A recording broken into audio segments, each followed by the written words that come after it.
in high school you can get away with like just being athletic or like not taking it as serious, and like I watched film in high school, but not as much as like I really could have, or I could have been a lot better in high school if I really watched it. So I knew I could, or I knew I should have.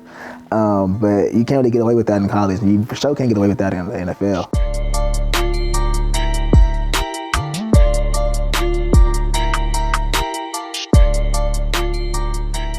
Welcome back, y'all. We're back with Beyond the Breaks podcast. Special guest tonight is Darren Hall. Darren Hall out of San Diego State. Darren Hall out of Ranch Cucamonga High School. Darren Hall, league bound Darren Hall. What's up, what up, what up? So, I guess my first question of the night is, Terrail and I, we actually got to see the transition in high school. So I'm gonna start in high school. How did you handle dealing with, not getting that much attention? People around you were getting a lot of hype. And I felt like I owe a lot of this to your father, man. He kind of kept your head right. But how did you handle the doubt of Darren Hall? People doubting you. Just continue to work, really. I feel like I knew that one point, and like, at one point it's gonna happen. I'm going to blow. So I mean, like, keeping my faith and just knowing that like what you said, my dad just always instilling in me, like, you are the best. There ain't nobody who can see you on or off the field. So it's like, once you have that confidence, really don't even matter what other people say. Like, growing up, even to now, like, I could care less what anybody has to say about me, negative, positive. Like, I know who I am, so it doesn't really matter what other people say about me. Right. So, I was gonna ask you to segue into that. We all have, like, knowing who you are, just not just off the field, but on the field, like what you bring to the table. I know with me, I always knew that when a coach turned on the tape and they see me, they be like, okay, he has good suddenness. He's versatile. He could play multiple positions. He's physical, and he plays bigger than what he is. When people turn on the tape and see you, what is it that you think that they see? A lot of what you just said, honestly, being able to play multiple positions in the back end, very physical. I'm kind of tall, but not the biggest corner. So like for my size, and they used to be like, the bounty on you is that you soft at San Diego State. Like, I was never soft. I ain't never been soft, but just was 160 throwing it up in there. So it was like my body would hurt. I couldn't really take the hit or the pounding, but really just quickness, really ability to cover. Outside, inside, up top. So I mean, really versatility is probably the biggest thing. Yeah. All right. Well, basically our show and this podcast is about transitions, business and mental health. So can you think about a time where you were down and out to the point where, you were just in your thoughts, man, and you ever thought about like stepping away from the game and, talking about the unfairness, because we all know that the game is unfair. Yeah. Has there ever been times like that in your life to where you, how'd you handle that if there was a time? Yeah, like junior year, we playing Norco. It's on TV, Max Preps Live, everybody watching, everybody at the game. We had Norco. And I played the first game a lot or whatever. It's the second game of the season. I played like 2 snaps like against Norco on TV. People asking me around like, why didn't you play? Why this, why that? I went home and I cried. Like, I didn't leave my room. Like Friday night, Saturday, my dad was just like, leave him alone. Like let him sulk in it or whatever, but let him just like know the feeling. So basically I just sat in the room and I was just like more mad that I knew that I could contribute or play and I'm not getting the chance. And when I got that chance, I showed my abilities, but just at the time I was just like upset. Like, why is this happening? Like, am I not good enough? Like, what is, that's probably like one of the only times I really doubted myself. And then my dad came in the room, talked to me, it was just like, you know who you are, you never been a backup, always been a starter, you always been a player, so go out there and practice like that every day. I think Dad's great, man. Man. Dads are great. But really though, like, just what he's done in the community really too, just people who haven't really had that father figure or someone that they can really look up to. He's been there and just been able to help people and talk to them. Like, having someone to talk to is really big, especially as men. Like, I feel like we hold stuff in, or we just feel like it's weak or soft, and it's really not. Everyone has emotions, everyone feels things, so just express them and live them, really. My next question is, in college, how was the party life, man? How did you keep yourself away from or into the books and focusing on your game and not doing what everybody else was doing? Oh yeah, you was at San Diego State. Yeah. It's a big party school. Yeah. It is, but it's not. At the same time, like the reputation it has from like the past kind of like dwindled down a little bit. But I traveled my freshman year, so like the first half of the season, first half of the year, like first semester, I didn't really go out much. Or I'll go out after a game, but everything's dead, so it's like there's not really much to do. But the second semester, I just like I know how to balance myself. I know how to like not let things distract me. I know how to just focus on things. Like if I need to get something done, I'm gonna do it. Like I'm gonna just get it done, knock it out the way early. Like if I had schoolwork and I want to go out this weekend, I'm gonna knock it all out. I don't have to do on the weekend. I could party or hang out with my friends or whatever. But me getting a girlfriend like my end of my sophomore year, kind of like I don't really go out no more. Really, like I chill. We be chilling. We might go out occasionally, but really don't do much. So I mean, like my second semester, my freshman year, for like a year, I was probably like partying, but I just made sure that I had my like schoolwork and everything else like on top of everything. Like if I wasn't doing good on the field or in the school, I probably wouldn't be going out. But I knew I was handling that, so I could have some fun. So how was the transition from high school to college? Like what was the difference, like the speed of the game? Yeah. Et cetera?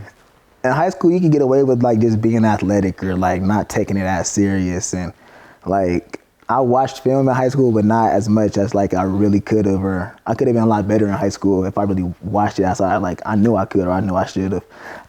But you can't really get away with that in college. You for sure can't get away with that in the NFL. So I mean, I think it really prepped me, like the difference in like how serious they take it. Like their job's really on the line as well. So it's like they gonna put the best people out there. They gonna do everything to win. In high school, it's not really like that. I mean, like they want to win, but it's more like feels more recreational than like a professional, like a real job. So you have to take that into like notice really for yourself too. Like you have to be the best if you want to play. So like you got to do what you need to do, know the playbook. Watch film, really watch film, see like what you're doing wrong, you just get better every day. So it's like the speed was a little different. I remember my first game, the field felt like sideline sound like 200 yards. Like I'm playing safety too. I was like, it was crazy. But the second time I got in, it kind of slowed down and then just kind of just came all the way slow. Yeah. Right. I was gonna ask you, you played in the All-Star game, the college All-Star game. Was it the Shrine or was the Senior Bowl? Senior Bowl, the big one. Cool. I know I remember when I was a rookie, they told us that the preseason games mimic the All-Star game that if you played in one. Yeah. A lot of times because it's generally composed of the same people, rookies and guys that are on the bubble of making a 53-man roster and who aren't. What was that experience like? The week was real cool. I feel like just the competition level wise, just coming out of like a Mountain West or a group of 5 school, a smaller school or whatever. And then playing against those guys who are SEC or things like that, they really weren't like as good as they're made out to be or seen on TV, really. There was like no talent fall off, no dip or anything. Like, yeah, I feel like I played better receivers low key in the Mountain West than I played some of them out there. Like, well, one thing I could tell you from my experience, what makes every across the board people, it's unanimous that they give SEC as the toughest conference, and it is. But the main reason why that's the case is really it comes down to the lineman, because you can find skill position anywhere. It's particularly the defensive lineman. That's what makes it the SEC. And I also think it's also because in terms of like play calling style, they play more developed. It's most similar to the NFL. That's why those guys translate well. Yeah, I'm not taking away from anybody that was there that weekend. However, it was just not as like difficult. People make it seem. Like I get it. You see them on Saturdays, like you watch the highlights before a game or something, like, dang, he a baller, like he do this and that. But like you go up against him, it's really like. Well, that's because now you're putting skill on the field, and it's like, okay. Some people get away with it. Literally. But a lot of young men don't have your demeanor and your personality to the point where it's like, okay, well, you're gonna have to show me. You know, we known that about D Hall for years. You know, you've always been the underdog and always had to prove yourself. So, when you telling me this, it's nothing new under the sun. I get it. Just being younger than everybody too, growing up. Like I'm the youngest cousin. I skipped a grade, so it's like I always have to play up or be around older people. So I kind of really just gave me like an extra level of confidence. Like, I always got to show up and show out. All right. Well, my next question is, you know, what is like the rock to you guys as family? Like, because you guys are very tight knit. You know, you have sisters that are athletic. You know, yourself. You know, coming out of Pasadena. You know, Dina Love. Dina Love. But you know, what is the rock to you guys as foundation and substance of your family? Really, just faith, God. Like. Growing up, my parents don't come from it, but they got super deep into it, and the way that the Bible has really changed our lives is crazy. Seeing like where my dad comes from and how many people like he's lost growing up, or it's even my mom, just the way they did a whole 360 and like just changed their lives for the better, and still those things in us is just crazy, really. Like I love going to church, like, and it's just some people make it. Like growing up, I have friends and they feel like church is like a chore. It's like they have to do it because their parents want to do it. But like me personally, like it's what they did and seeing what God can do for somebody else's life and what He's done in my life is just making me like grow towards Him more and more. So it's like faith is probably the biggest thing, and we're super tight knit. Like you say, from Pasadena. My parents were from Pasadena. Their parents. Whole family, like we all super close. But there's just some things that they may be involved in that we not like really cool with, so we just kind of stay away. But it's always love and praying for him always. But faith is really everything. That's what's up, man. I was gonna ask you, what was your college major? Communications. You ever has it ever crossed your mind, like, you know, because obviously we want to play for centuries if we could, but you know, the average life expectancy for guys in the NFL is 2.3. I was lucky. I made it 4. I was undrafted. So, has it crossed your mind how you would segue and transition into the next chapter once you're done lacing them up? Well, sports broadcasting to me like always been something I've always wanted to do. Like I used to watch ESPN as a kid, like just on repeat. Yeah. And then the segments just repeat themselves. So I just watch it and watch it and watch it.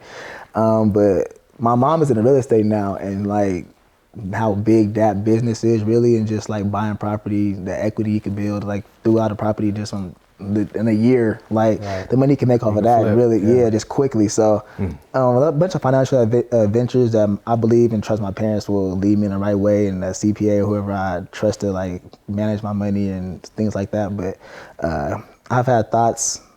I could like coaching something that I like would get into. I don't think I'll try to coach like the college level, probably high school. Like it's not as serious. Like you can lose your job quickly in college. You can have your players have one bad game. It's like that's your fault. It's really not your fault. They just not out there producing. So I mean, it's coaching, sports broadcasting, like real estate, and things like that. Just making my money, make money, really. Nice.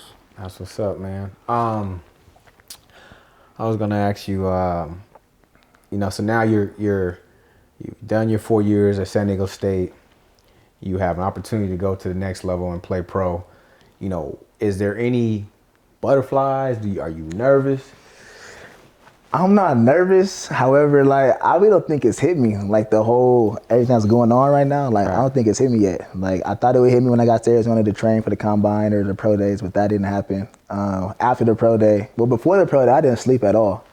Like I went to bed at like 10 o'clock and they did go sleep till like 7, like in the morning. Had to be up at 8. And I didn't feel nervous, but I just couldn't sleep. Like it was probably super frustrating. Like I could not sleep. I actually performed very well, but that's probably the only time I felt like I would have been nervous. But I feel like this weekend, as like the draft is going on, and like it's probably gonna be like a little nerve-wracking just knowing when and where I'm gonna go. But I know when and where I go, it's like it's destined, it's purpose. So don't really fret or worry about things. Yeah, we walking through life. It's already been written. Yeah, absolutely, man. So what teams have you been talking to? I probably met with, so at the Senior Bowl, I met with every team in the league. That was The interview process. Yeah, 6 hours of interviews. Yeah. Like, that was crazy. And they all asking the same question, like, back to back. We were just going team to team. They asking the same questions. Like, it was crazy. What questions were they asking? They were asking about my family life growing up, like my parents, sisters, what they do for a living, why I went to San Diego State, why I came out early. Let's see. For like, though, I probably, some teams had me like drop a play from like my defense and like go over it, and then some teams would like show us their defense, and then like see if you could learn it really.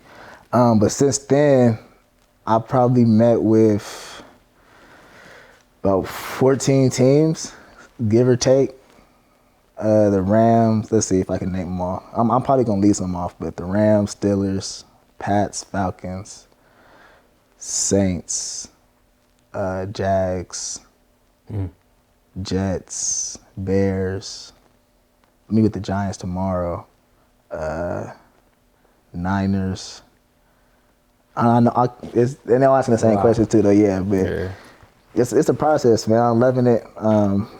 Like, I'm taking it all in. Like, I'm only gonna do this once, really. Right. So just taking it all in. If I give any advice to somebody else coming up, just giving them the best advice I can. If you could give them any advice, if you can give high school athletes any advice, what would you give them about the process? Live it day by day. Don't worry too much about what's gonna happen in the future. Just do the best that you can do in each day and get better every day. The Bible says, "Don't worry about tomorrow. You worry about today," basically. So just you worry about tomorrow. That's how you cause yourself like pressure, like anxiety, make you feel pressure through that. So just worry about today and do everything you can in this day to be better, and then really just trust God through it all. I don't know where everybody is in their faith or what they believe in. However, just being a Christian and having that like my backbone throughout everything really has helped me out. So if that is your faith, just really believe in Him and trust in Him and fall back on Him. But I feel like something I would tell high school athletes right now, and that you told me for years, is to run track. I should have ran track in high school. That probably would ran track. It really took the weightlifting serious in high school. Like at Rancho, we didn't really take it serious, or not me personally. I was super athletic. I was good, so I mean, I kind of got away with it. But that's not gonna get you anywhere. But and I would have to say that you did spend a lot of time off the field. You know, working with us, working with other people, working on your speed and doing the little things. But no, you're right. They need to run track. Yeah, run track. I did do like a lot of speed training and stuff like that, but running track, like that's the foundation. Just run track. Okay. So how much time do you spend on your craft weekly? It don't even have to be physical. Mental. Probably I wake up, work out with you for about 2 hours. I get home, I stretch. I got a little stretch machine, open up my hips and everything, stretch for about 30 minutes. Eat. I feel like eating really is like a big part of nutrition. Is keeping your weight up, putting the right things inside of you. Right. Protein, things like that. Probably about 3 to 4 hours a day. So what's that, like 28 hours a week? Man, that's what's up. That's dedication. Do you ever take like, cause something that I used to do just to help me, because sometimes we get caught up with like the physical part of things. What I did a good job of was meditating on seeing myself make the plays. I would close my eyes in the dark and I would just see myself making big plays, man. And it really helped me when I actually got on the field and started playing. And I know you mentioned that as well. Oh yeah. I can honestly say there's not a play that I've ever made in my life at any level that you haven't seen. I haven't rehearsed in my head like a million times. And the mind doesn't know the difference between you actually doing it and you thinking about it. It's all the same. So, you know, you speak those things into existence. Literally. I was telling him he needs to start watching tape on YouTube, or if he can get his hands on, the greats. Like I talked about Winfield and how he was a great tackler. And that's who I used to watch. And just to see him come up and like out of a nub side C7 position and come up and blow something up, it was just mind blowing, and like I can do this, you know what I mean? So when I was put in those positions and I did, I'm like, there go that play. You know what I mean? So, now I always looked at if I wasn't looking at opponents or like studying coordinators, I always looked at guys and I always looked at myself as like a chameleon, like a jack of all trades. So I would want to tackle like a Winfield. I want to have like ball skills like a Wood or a Prime, Right. or a Champ. I would use Champ Bailey's like motor technique. I would Yeah. bail like Josh Norman when I see him do it. You know, little things like that. It's like tools in your toolbox. Yeah. You'll hear coaches say that at the next level too a lot. Like add tools to your toolbox. So You never know what cat you're gonna go against. yeah, man. Yeah. The other thing I would say too is whoever that crafty veteran is, Yeah. always find one at your position and one for your opposition, or basically the position you go Yeah. against. So like the veteran that's a veteran DB, find a veteran receiver too, and that's who you always want to go against, because he gonna like I've gone on record saying it before, like nothing could have ever prepared me for going against Isaac Bruce as a rookie. Like that's the only dude that ever made me do a full 360 out the phone booth. Like just smooth. Like, he was a bad man too. Yes, he Yeah. was. No, it's not funny that you say that, but my roommate, he on the Jags now. Well, from last year, my roommate last year, he on the Jags now. And we was like in the hotel before games. We were like room together.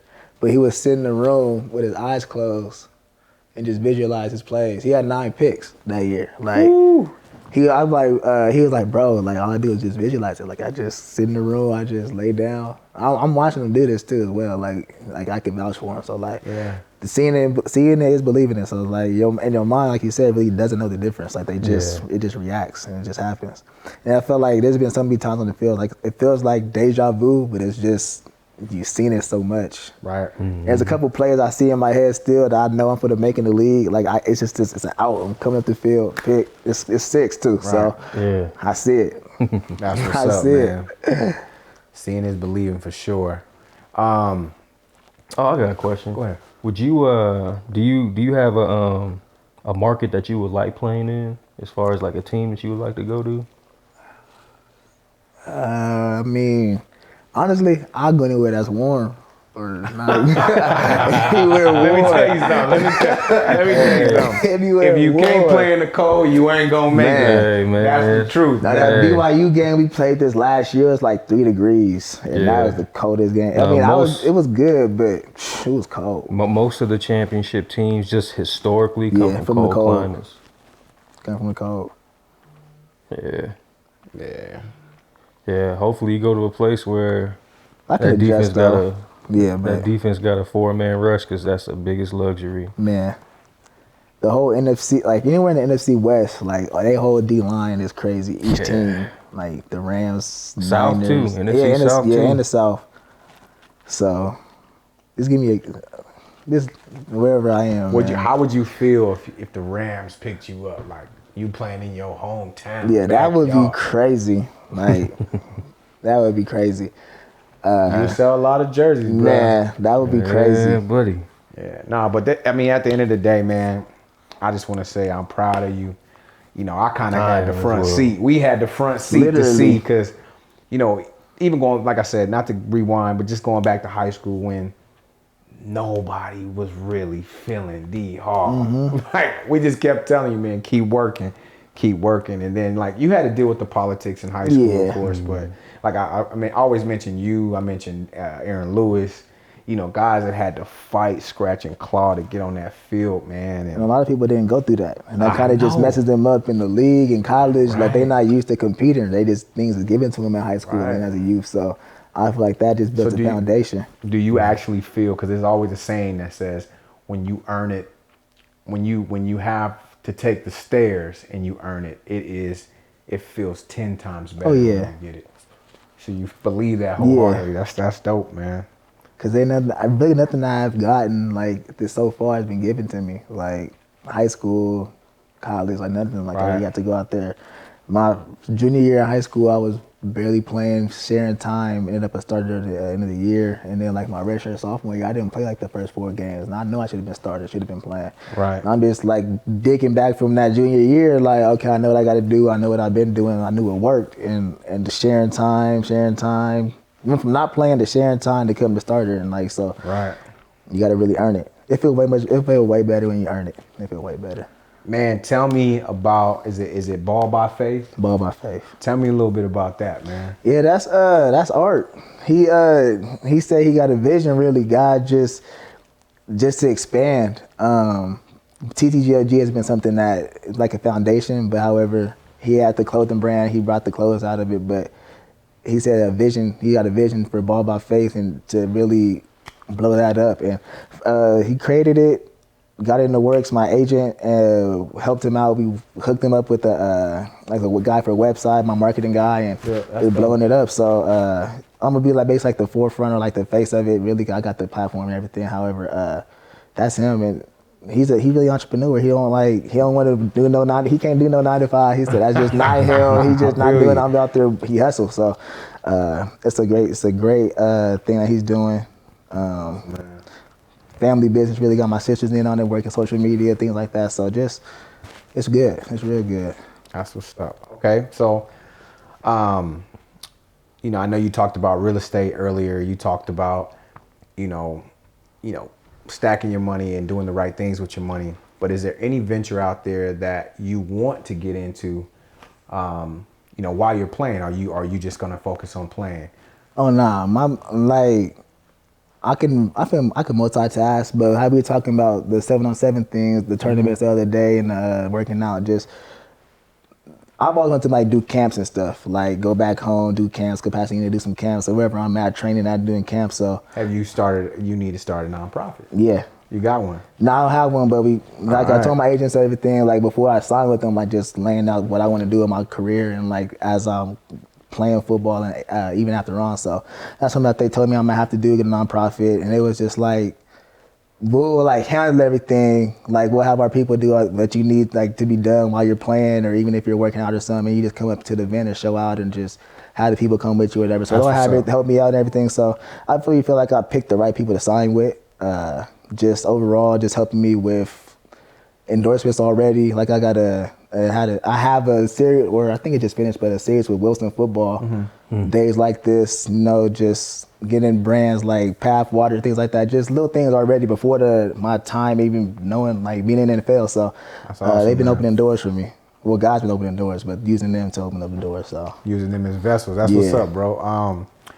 Well, with that being said, man, like I said, I'm proud of you, man, and I wish you the best. And one day at a time, one play at a time, man. And, show your worth, man. Appreciate it. You got anything else? Hey, man. Victory Mondays. Victory Mondays. You gonna cherish those. Trust, especially after week 12. Yeah. Yeah, man. Nah, like you said, we proud, man. This, it's always good to see really anybody from the camp make it, but somebody that's doing it the right way. Right. The old way. Yeah. Like you said, you had to grind and claw and scratch everything. A person that went through that was just given to, there's no way they're going to appreciate it the way that you do. Yeah. So, that you could always fall back on that as what makes you confident. Man, nobody went through what I had to go through to get to this. So have to really grind. That's why I'm gonna dominate you. Yeah. So I know that was my mentality. I do have another question, and it pertains to college. When you got there, did you have to sit the bench right away? I mean, playing behind somebody. You told me you already said that you were playing behind somebody, but how was that? I mean, I guess it probably didn't feel any different because you just left high school with the same situation. Mm-hmm. So when I first got there, I was playing safety. I'm thinking I'm gonna play corner, but I get there hey, you're playing safety. I'm okay, whatever.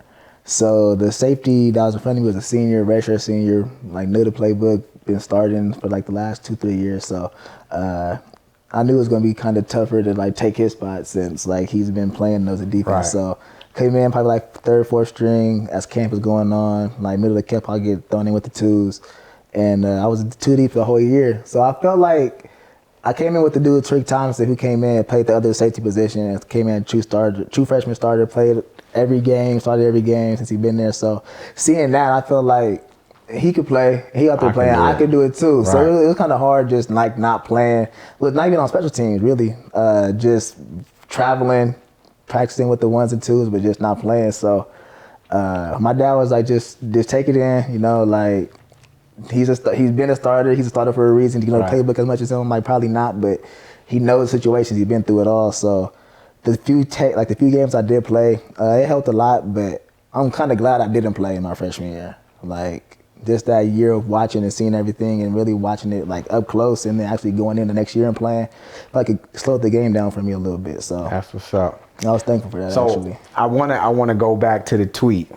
Okay, this man dropped a tweet saying in 4 years I'm gonna get drafted. I'm gonna be playing in the NFL.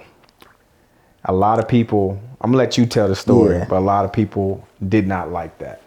So the very first day we was there, like first day reporting for like workouts freshman year, it was like 6 a.m. The strength coach asking us like, we all sitting down. He come in the room. He said, who thinks they good? And I rose my hand. I'm the only person who rose their hand out of like 35 freshmen. And he cussed me out like crazy, like up and down, cussed me out like, you ain't this, you ain't never gonna be this, like you never played it down, like you cocky this, that. I'm like, okay, whatever, like. I know who I am. Yeah, I just know who I am. Like, it's not even that serious. So then he swears he don't got a Twitter or something, and somebody showed him the tweet. But so I tweeted it, and it was like pinned on my page. So I'm gonna get drafted in 3 to 4 years. So he comes in like probably like 3 days later, and he's talked to the whole team. Like, people in here think they gonna get drafted. People think they gonna do this, and that. They ain't played it down. They ain't this, they ain't that. They probably never gonna play this, and that. So then he called me to the office, basically telling me to delete it. Like, delete your tweet. You look like a me guy or like someone that is just all about themselves. And I'm like, that's not it. I'm just confident. Like, I can't have confidence. And I told my dad. And that's what I wanted to get on, because that part, your dad got behind you. Yeah. And I feel like a lot of times in college, if there's ever a situation where a guy says something on Twitter or one of the social media outlets, everybody goes at him, you know, like, man, take that down. But when your dad got behind you. Yeah, so my dad's like, no, don't delete that. And then he's like, I'm gonna go call the strength coach. So I'm like, nah, you don't gotta do all that. Like, I don't know if you're a professional, I'm trying to be a grown man or whatever. Like, you don't gotta talk to him. But like, if you say I don't gotta delete it, I'm not gonna delete it, because he not my dad. He not like you done raised me for 18 years. Like, he don't got that power over me. So he said don't delete it, so I don't delete it. Later on, like probably 2 weeks later, the strength coach calls me in again and it's like, look, we expect you to be a good player. We expect you to do certain things like here. So we're going to be super hard on you. We're going to be tough on you. I'm like, I don't really care. Like, I could take it all. Like, I'm going to take it on the chin. I'm going to roll with it. Just keep on working. So later on, like as a career at San Diego State went on, we became super close. Like, we talk every day. Well, not every day, like often. Like, we calling each other just on some random stuff. So our relationship actually grew through that. But when I first got there, they was like, they thought I was I thought I was super high, or they even told like a team that I thought when I first got there, I thought I was better than like everybody, and San Diego State got a steal or something like that. I don't know how I gave that off. I'm not cocky. I'm confident. Yeah. I know what God has given me, the talents, gifts, and abilities, but I don't ever come off as like I'm better than somebody. Like, right. I'm gonna just go out there and play. You just better do the than work. you, but I'm not gonna ever talk about that. So yeah. Putting myself in that position, if I was a strength coach and I heard, and you were to come in and like in that same situation, knowing us, we probably would have been like, okay, I'm gonna hold you to that. Yeah.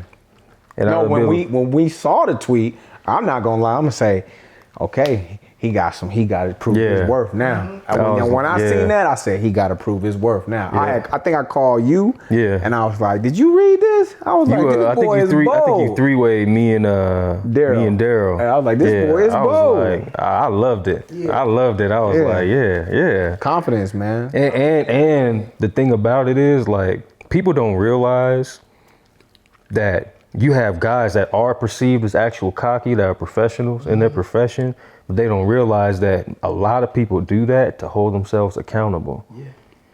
Like, you put it out there, now you have to live up to that expectation. Right. You don't have a choice.